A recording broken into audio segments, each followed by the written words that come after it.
La semaine dernière, nombreux étaient les dirigeants et les élus qui sont allés à la rencontre de nos agriculteurs français, réunis à Paris. Mais il ne faut pas seulement défendre l'agriculture le jour ou la semaine du salon. Notre agriculture et nos agriculteurs sont une fierté pour nous tous, pour notre pays. Mais j'ai pu mesurer au cours des rencontres leurs inquiétudes, leurs attentes et l'insuffisance de la politique agricole du gouvernement au gré de nos échanges. L'agriculture française continue de traverser une crise sans précédent. Un agriculteur sur 3 a un revenu mensuel inférieur à 350 € par mois et ce n'est pas acceptable. Les agriculteurs ne demandent pas des primes.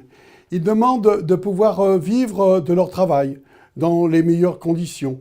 Et bien évidemment, ils attendaient beaucoup de cette loi alimentation que nous avons discutée à l'Assemblée nationale.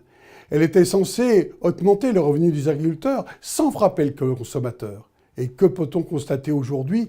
Eh bien, les prix de l'alimentation continuent d'augmenter, plus de 3% en un an, plus 8% sur les produits frais. Et les agriculteurs ont vu presque rien. Ils n'ont presque rien gagné.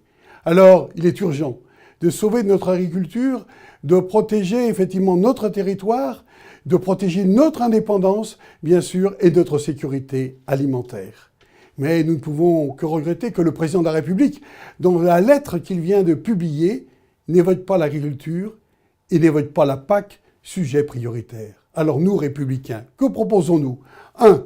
De renouer avec la préférence européenne pour nos entreprises et pour nos agriculteurs. 2. De défendre le budget de la PAC qui est menacé de baisser. 3. De refuser la concurrence déloyale en ouvrant le marché à des produits qui viennent de l'autre bout de la planète et qui vont nous menacer. Et puis 4. De baisser les charges, de baisser les normes qui pèsent sur notre agriculture. Nous devons tous nous engager pour défendre notre agriculture et je veux saluer, je veux remercier, je veux encourager toutes celles et tous ceux qui font vivre notre territoire, qui font vivre notre grande ferme France.